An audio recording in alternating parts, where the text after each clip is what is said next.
And another wonderful episode of RU.com. So it's Is Potato and Sheepdog. oh, is this 9 or 10?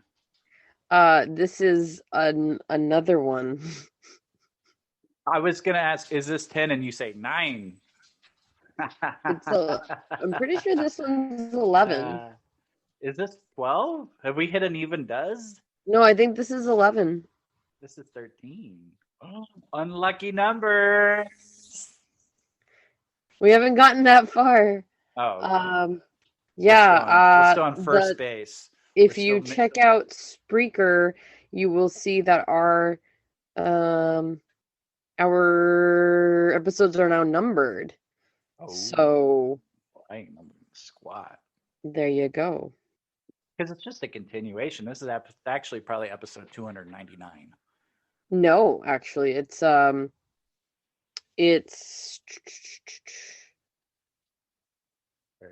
even 100 yet. Oh. And so when we do hit 100, I don't know, I think we should do something special. If any of our viewers want to give us an idea of what to do, then yeah, we'll do that. We are on season 3 now, and yeah, we are, I want to say it's episode 11. I think what we do for episode 100 is we set up a Patreon account so we could become millionaires. No. Because this podcast is brought to you by Me Undies. Hey, if Bruce Springsteen and Obama can do it, we can do it. Do they have Me Undies things?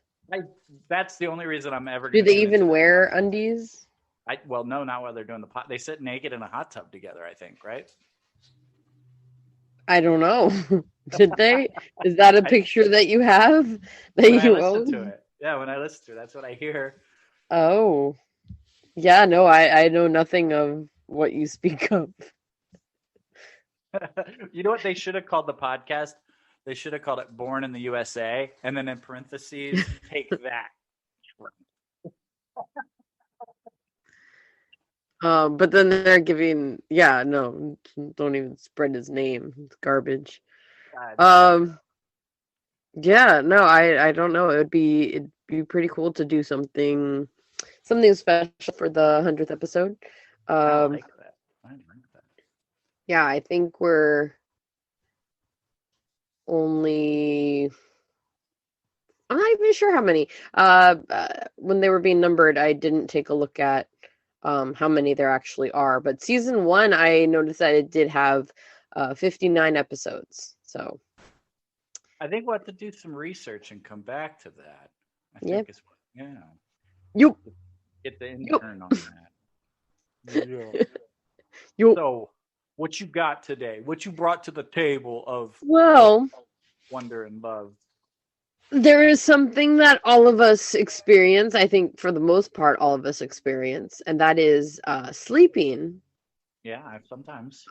So every once in a while, when we sleep, there is a time whether maybe you drank too much of a liquid that night, or I don't know, maybe it's just your routine, but at a certain time in the night, at least I'm pretty sure at least everyone has experienced the need to have to go pee. Oh, well, I'm at that age where it happens once or twice or 3 times a night. Right. And so you have to first, I don't know how everyone else experiences this, but for me, I'm laying there and I have this fight with myself of like, just whatever, the feeling will just go away. Just go back to sleep, or no, go now. And then you'll come back to bed and you'll be fine. And then you'll be able to get a good night's sleep. So when you finally, decide, okay, fine, I'll get up. I'll go. I'm going to go pee. Well, before I get into what I'm going to say, what do you usually do? Well, you have to get up. So you just do it. I've learned because it's a nightly occurrence. If you ignore it, and the thing is, it's not even that you consciously know that you need to pee, because it's a weird pressure, but it doesn't feel like you need to pee. Your body wakes you up and you're like, oh, I must have to pee. And so you just immediately have to go, oh, yeah, that must be why I'm awake. And you go in and you do it and you come back and you go back to bed. Yeah, and so do you get up, walk over there, turn on the light, go pee, all that stuff? No. Who needs to turn on the light? What do you do? That's what I'm asking. What's the specific thing that you do? See, I'm a man, so I'm going to tell you something very personal and private, okay? I sit down so that I don't have to aim. Mm-hmm. Okay. Well, that's a given, obviously. When I was researching this topic, because I actually researched this topic, someone was like, well, I mean, don't you, like, isn't that terrible? Because then you end up peeing all over the place. And most people were like, no, dude, you just sit down. Whatever. Like, when you're camping, you don't have to. But yes. Well, what I was trying to go for is the fact of, so for me, it's I wake up, but you only open one eye and you barely open it. And you get to the bathroom, so you're looking like a pirate, like you head over to the bathroom. Mm-hmm. And then of course you don't turn on the light. Hopefully you have a nightlight. Otherwise, you got to kind of remember what your house looks like, and so that way you know how to get to the place. And then obviously if you're an adult, you have a nightlight, which is kind of backwards, but like in there. No, right. You don't have a nightlight because you're not prepared for the world and you think nightlights are for babies. But if you're an adult, get a nightlight. Well, the cool thing about my apartment is that it's already got nightlights attached to the, like, installed into the wall. So yeah, that's pretty specifically in the bathroom. Nowhere else in the place, but in the bathrooms for sure. And so yeah, so you have your eye barely open, and you got your other eye, you're like tightly closing it because you don't want to accidentally like instinctively open both your eyes. And so you come back to bed, and hopefully you haven't, first off, fought with yourself for a long enough time of like, will I, won't I? And so you come back to bed because you were smart enough to just go right away, keep your eye closed, come back to bed, and then go back to sleep. Mm-hmm. Now, is there a science behind that? I did the research and I still don't know. Well, I think the light would wake you up, right? Is that what you're talking about? Not turning on the light? Yeah, for sure. Yeah, that I figure the light is gonna definitely wake you up. It's just that it was interesting that I couldn't find anything behind that as to like why this is just, I guess instinctively not to open your eyes too much, but I don't know. I thought that there would be a lot more to it. More people saying, well, the reason why, you do this is because, but there was no reason. It's just, there was only two things that I found when searching this. One of them being a Reddit post, the other one being some random website, which I'm pretty sure they're going to end up like hacking my phone because it was not a very secure site, but I wanted to read the article. Was it a .ru? No, those are very secure. It was a .coms. Yeah. Got it. So yeah, I thought that was something that, it's a thing that a lot of people just know to do. It's you don't open your eyes. You don't pull on Superman's cape. You don't spit in the wind. And you stick to the .edu that you're used to. Here's the thing. It's just human biology. That's all it is. We're adapted to go to sleep when it's dark and wake up when it's light. So the less light, the less your body wakes up. I think that's all it comes down to. Now there are some freaks and mutants out there that have flipped it for real.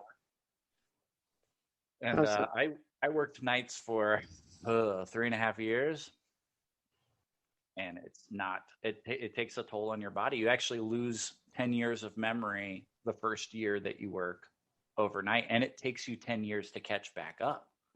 What?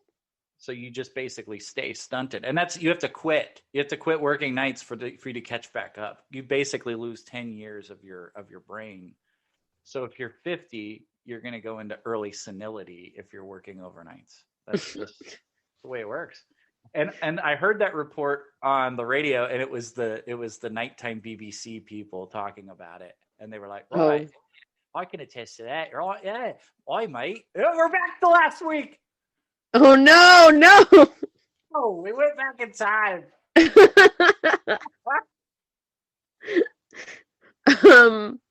Yeah, no, it's just, yeah. I don't know. I guess we can move on. What's up? What's yours? Well, I don't squint. Squint. See, that's interesting. That's what I'm trying to get to. That it's like, what? I can open my eyes like this. Is that what you do when you walk around it? So if you have to go pee, you just have your eyes wide open when you head to the bathroom? That's crazy. See, yeah, I need to have one eye closed and then the other one kind of closed, so that way I can trick my brain into thinking like, hey, you're still tired, you are still basically asleep, I'm just gonna do this really quick and then we'll go back to what you were doing. I don't think there's any science in that, except that it's how you fall asleep, and so you have to get yourself into a place to fall asleep, probably, right? I think most of us do. You lay there for a little while until you fall asleep. So you're trying to keep yourself in that place. But if I've learned anything from sleepwalking TikTok, it's that you can have your eyes wide open and still be fully asleep, and you can run around your house eating snacks and throwing things into the air and be fully asleep. Mm-hmm. You could probably pee standing up as a woman and still be fully asleep, because I've seen that.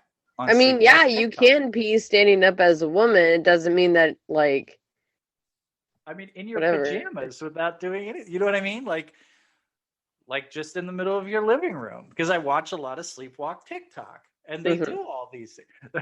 This lady, she ran out of her house, and then because she caught herself on her Ring cam, and then she's coming back a few minutes later butt naked. Oh, I love sleepwalk TikTok. It's phenomenal. It's phenomenal. Her name is Selena Boo. Selena Boo is her name. Okay, so here's my question. Wait, we're name dropping her? Is she sponsoring us? Did she send us a check? Selena Spooky Boo, no, Selena Spooky Boo. You're welcome. That's why you watch it, because of me. And she did not send us. That was Estella informing me that it's Selena Spooky Boo. But here's my question. It's a very important question, because you brought it up, but you didn't fill in the details, and I like details. God is in the details. What kind of nightlight do you have? A nightlight that came with the apartment, that's just attached to the bathroom. This is a very plain nightlight? Yeah, it's just installed into the thing. It's like a little square. It's just a square that emits a light when it's dark in the bathroom.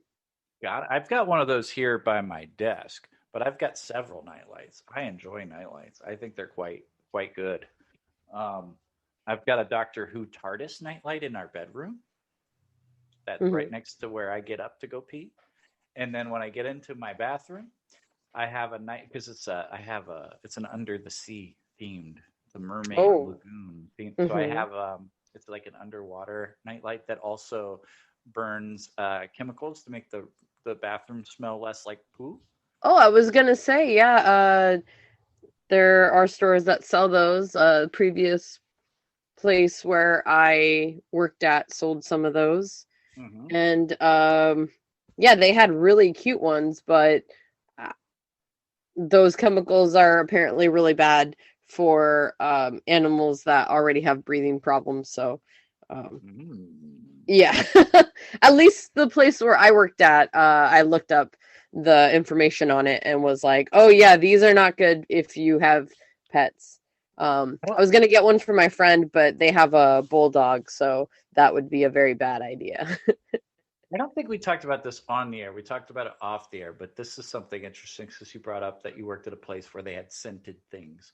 This is a funny thing that happened during COVID, was that the reviews for scented candles dropped dramatically, and people were complaining because their scented candles, they could not smell their scented candles, and they were blaming it Oh, on the candle instead of their COVID.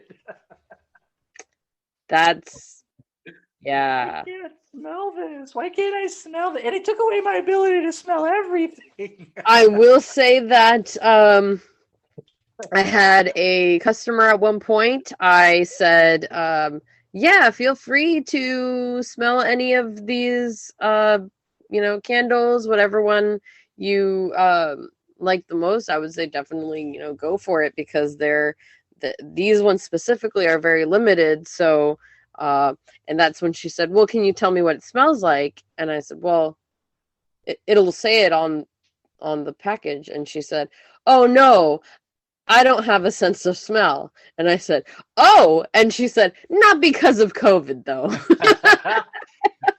I kind of have that problem because I have a bad nose. So, but people look at you funny when you they think you're doing something unsanitary and that you're bringing disease in, despite the fact I did not have COVID, simply because I had to put every candle up my nose to smell it. It's not fair. That's discrimination. I mean, we do have, or not anymore because I don't work there, but there was a guarantee. So if you couldn't smell it, but if someone else smelled it and was like, that smells terrible, there was 100% guarantee, so you could return it and then just get a different one instead. So that was the selling point for me for me to tell her so she could buy it. Now, when you're out procuring an odor, that's what I like to call it. Mm-hmm. What odor do you tend to be drawn towards, or what type of odor?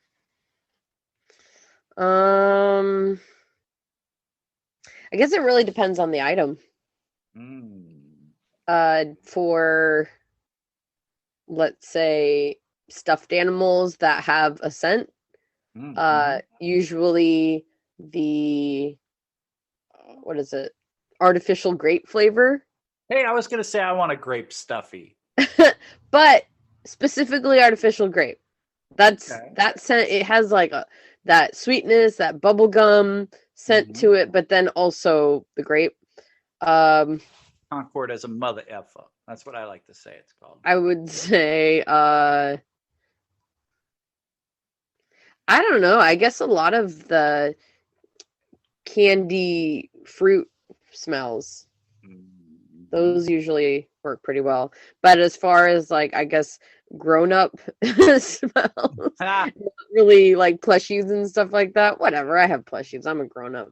Sure. But the ones that are marketed towards being an adult, I would say coconut was recently something that I realized that I really like. Coconut and that's a good scent. Yeah. And vanilla, because coconut and vanilla would have to be together. And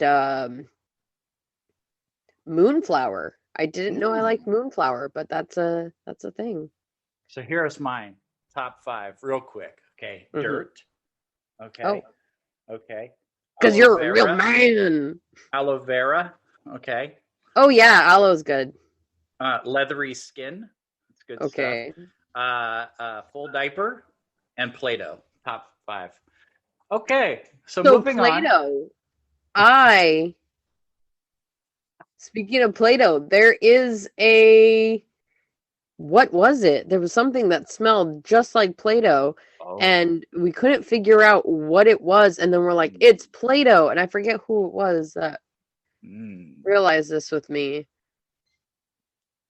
Oh, it was a hand sanitizer, and it smelled just like Play-Doh.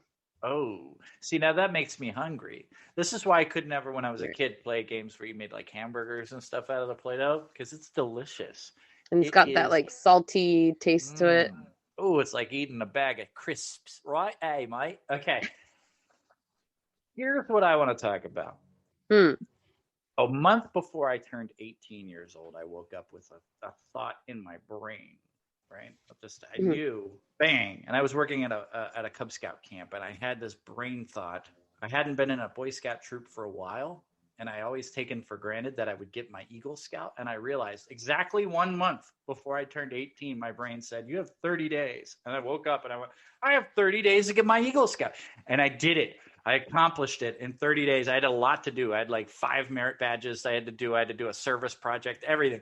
Got it done in that 30 days. Luckily, because I was working at a camp, and I had people that could do those things. Actually, one of the lawyers that worked the case that the movie JFK was based on for the state, he's the guy that helped me with my 3 citizenship merit badges. He was my counselor for that. So like, that's kind of cool. That's like a lame claim to fame. Rad dude, Charles Brent. Anyway, a little while ago, last week or this week, I woke up with a thought in my brain. Okay, August is your birthday. You want to go skydiving on a birthday. You need to lose the weight now. So you can go skydiving. You can do it. You can do it. You have enough time. I have to drop like, 30 pounds basically, but I can do it. And my brain put it in there. Do you ever wake up in the morning and you have, because this has happened a few times, but where your brain just like sets an alarm for you and puts an ambition in your mind that you have to accomplish a goal. And then you every day. Every day? Yes. Doesn't mean that I accomplish that goal. In fact, I feel extra shitty when I don't accomplish it. But that's my life. Every day? What is it something like? It's usually something completely, I would say it's something stupid. It's like, okay, so today you are gonna market the fuck out of this podcast. And I'm like, yeah, I am. And then towards the end of the day, it was like, remember that time that you said you were gonna market the fuck out of this podcast? I'm like, yeah, that was a good time. It was so stupid, even though it was only that fucking morning. No, that happens to me all the time. But are you like shooting up out of bed like it's an alarm clock that put this thing inside your brain? Or is it more like you're waking up and you're like, oh, I need to do this and this and this today? No, it's like usually the night before, like, okay, so tomorrow it's really important that you get this done. Like, this is the day that you're gonna do this. And I'm like, okay. And so so then I'll wake up and I'll be like, all right, we're gonna do that thing. But remember, you also have to actually go to work today. And I'm like, oh, that's right. And so then it's like, oh, and also on top of having to go to work, you also are probably going to end up getting distracted by these other things. Oh, yeah, that's right. I will. I got to do that too. And that's, yeah. But that sounds a little different though, because I do that too. I think everybody kind of does that. Like, you make plans for your day. But have you ever? No, I mean, I wake up with a specific goal, and then all of a sudden, the other side of my brain like you're like this, and then all of a sudden you're, oh, I gotta pee, like that. The other side of my brain just becomes Debbie Downer, and it's like, hey, I know you have that goal, but also you have all these other things that you have to do. See, yeah, that happens to me too. I mean, there's just always a million things to do. Right now, I'm working on like 100 different things, and it's hard. It's impossible. It's hard, right? But then that's where my brain like sets these alarms. Though it's a little different because it's like it's basically prioritizing for me, and it's bringing a clarity to my mind of exactly what I need to accomplish. Most of the time, you're like, I got to market my podcast, and you're like, oh, I don't really know how to do that. And then, so if you're thinking about, this is the difference. If you're thinking, I need to market my podcast, and you're thinking about it for a little while, and then one day you just wake up and you've got this, it just shoots you in your brain, and you're like, oh, I need to get a Patreon going for our podcast so we can be millionaires. And you go and you're just like, I have to do it. And then you're not a millionaire later. That's something different, but. No, yeah, like that other day, when I was like, oh, I need to make sure that I number all the episodes. And that was like a thing that I woke up and I was like, I need to do that today. And then, like I said, Debbie Downer was like, oh, but like you've got work. And I'm like, oh, you're right. And then, but like I was on a mission. Like as soon as I got home from work, I'm just like, all right, we're doing this. I got my podcast out. I mean, my laptop out and like logged onto the podcast site. And then I'm like, oh, I need to eat. then I started making food, and then I was like, okay, let's do this. And I'm like, wait, I feel like eating a snack too. And I eat a snack, and then I'm like, all right, doing this. Oh wait, I gotta check something. I gotta eat again. No, I had to like check a thing on my phone, and then like get distracted by my phone, and so it's like it's really hard to be able you to gotta focus. unplug. Well, that would mean not doing the podcast anymore. Well, no, you'd plug in for that, but we should go to Joshua Tree and unplug and just do the podcast and meditate, and that's it. But part of my job is having to communicate with the parents that I babysit for, so I need to be checking my phone. We just have to take the kids to Joshua Tree. Oh. And if you don't tell the parents, they won't interrupt.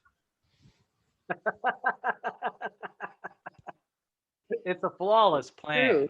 That's you true. have to admit. I do make the mistake of sometimes taking the children without letting the parents know that I'm taking the children. So it won't be that so uncommon. That is not good. That is the opposite of what you should be doing. We thought we'd go down to Mexico today. No big deal. We wanted some enchiladas. Well, the other day I almost did just take the kids to Legoland, and then I said, oh, wait, let me check if that's okay first. And then I said, oh, wait, let me even check if they're even open. Oh, they're not open. Okay, never mind. Boy. Yeah. So that's the problem, is that your brain puts too many goals into your mind. Well, like someone put it, my brain was not just my brain, like just many other people have the same problem where our brains are just set to Ferrari speed, but it's got the brake speed of a tricycle. Like I said, I didn't come up with that. It was... That's good, though. I forget who said that, but yeah. Yeah, I mean, there's a lot of neurodiversity. Like my brain, people always talk about bad movies, for example, and I can't just turn my brain off and enjoy something that doesn't make sense. Like everybody's like, oh, I can't wait to watch the Snyder cut. Of what? Of flashing images? What are you talking about? It's just epilepsy on the screen. That's all it is. No offense to anyone with epilepsy. I'm just saying that you probably don't want to go through an epileptic seizure for 3 hours. You know what I mean? It doesn't make... The movies don't make sense. And maybe the Snyder cut will make sense, but it's going to be an extra hour of hoping that it makes more sense. It's not freaking Lord of the Rings, and I don't want to watch The Hobbit again. I enjoyed it when I actually you know the story. Yeah, I do know the story. Yeah, watching The Hobbit, this is true, because this is how my brain works. This is a good example, actually, because I liked spending time in Peter Jackson's Middle Earth. I liked traveling to New Zealand. I would fall asleep in the theater watching the movie, and I would wake up and, like Smaug, he's chasing him around in the whole, their gold's melting, whatever. Mm-hmm. I fell asleep. I would wake up occasionally and fall back asleep, and then I woke up at the end of the chase. Mm-hmm. I didn't go back and rewatch the movie. I didn't miss anything. I was happy that I was asleep during those portions of the movie. So yeah, my brain is it just can't switch off. I can't. Although I have watched and enjoyed. Well, enjoyed is maybe a little bit of a stretch, but I like Jim Varney, so I loved all of the Ernest movie. I didn't like Ernest Scared Stupid, but I watched all, and a lot of people like those. I just wasn't a horror movie kid when I was like. I even watched the straight to video ones. Slam Dunk Ernest, I think is what it was called. Ernest Goes to Africa. I watched all of them. Ernest in the Army. I watched all of them. Oh my gosh. Yes. I've watched all the straight to video Muppet movies. Mm-hmm. Actually, Muppet Wizard of Oz has the funniest joke of any Muppet movie. It really does. It has two really good ones, but I only remember one, and it's Kermit the Frog. He's the Scarecrow, so he's hanging with his arms outstretched. Imagine this. So he's got his arms outstretched like the Scarecrow, and two crows are heckling him, and kind of like Waldorf and Statler would. Yeah. And one of the and Kermit looks at one of the crows and goes, "Did you ever see Passion of the Christ?" Oh no! The crow goes, "No, why?" And he goes, "No, don't worry about it." Oh my gosh. So there are gems in some of these. Cowardly Lion, Fozzie's the Cowardly Lion is great. But when people are raving about some really bad movie and they're like, "Oh, you should watch it. Just turn your brain off and watch it." I can't. I'm not going to enjoy the experience. Right. So we have probably similar brains in a way, but we're definitely different thinkers the way you and I think. And so you end up usually falling asleep during those movies. When you wake up, in order to be able to fall back asleep, do you keep your eye closed and your other one? Yeah, if they're still running around in the melting, right? Because you don't really care. The only time I let those eyes pop wide open is when I wake up with inspiration. Right. Or wait, before we head on out of here, I want to say, do you ever get inspiration when you fall asleep because the words and the story from the movie are seeping into your brain thoughts? Oh, for sure. And you're like, you know how this movie could be better? Huh. No, I'm saying that's what you're thinking. You're like, yeah. No, I can make this better. I've done that plenty. I've woken up with like, I could have fixed Titanic, and Titanic doesn't need to be fixed, but I could. I could have fixed. Well, it didn't need to be fixed. Let me tell you how it needed to be fixed. All right, while we're on this subject, they should have fixed that hole, and then they could have sailed on and made it. Oh, you're talking about the ship? No, I'm talking about the film. Literally. I'm just gonna real quick get this off my chest because this is what I mean when my brain won't turn off, and part of it's because I'm a storyteller, so I'm editing my own things. The major dramatic question, there are two, and this is an important thing in drama. One is the bookend major dramatic question. She's setting up all her pictures. She needs to set up all her pictures before she'll tell the story. The question is, what is in the pictures? Okay, so that's the bookend. It fits directly into the major dramatic question of Rose in the film. Now, this is all spoilers, so whatever. If you haven't seen Titanic, because you're... Right. When did that come out? Like 50 years ago? Yeah, 99 years ago when it sank. So Rose says that she doesn't want a man because she hasn't accomplished the things that she wants to do as an individual woman, which are things like riding a horse on the beach or flying an airplane, blah, blah, blah. Of course, you get to the end of the film. What's in the pictures? It's pictures of Rose accomplishing all of those things. But she said she doesn't need a man. She wants to accomplish those things before she gets a man. So the movie... who saves her in the movie? Jack. Jack is a man. Jack is the one that saved her. But the reality is, and this is where I think the movie lost its course, because they actually filmed the scene and cut the scene. They just needed to leave the scene in. It would have been a better movie. Because in history, historically, real true story, the person that she looked up to was the unsinkable Molly Brown.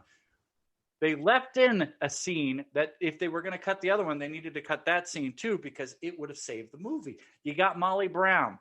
She's in the lifeboat. She says, there are still people out there. There are survivors in the water. We need to turn this lifeboat around and try to save some of those survivors. And the man tells her to sit down and shut up.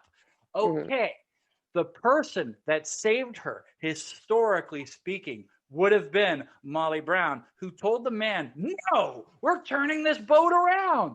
So all they had to do was leave that scene in, and it would have been a better movie, because a woman literally would have been the one to save her, not Jack, who floated away. And blah, blah, blah. And that's Titanic. And punto fin. Exactly. And that's the ending of our podcast, too. We were saved, not by me, the man. But by Anna, by Potato. I don't know where I'm getting at with that. Punto fin.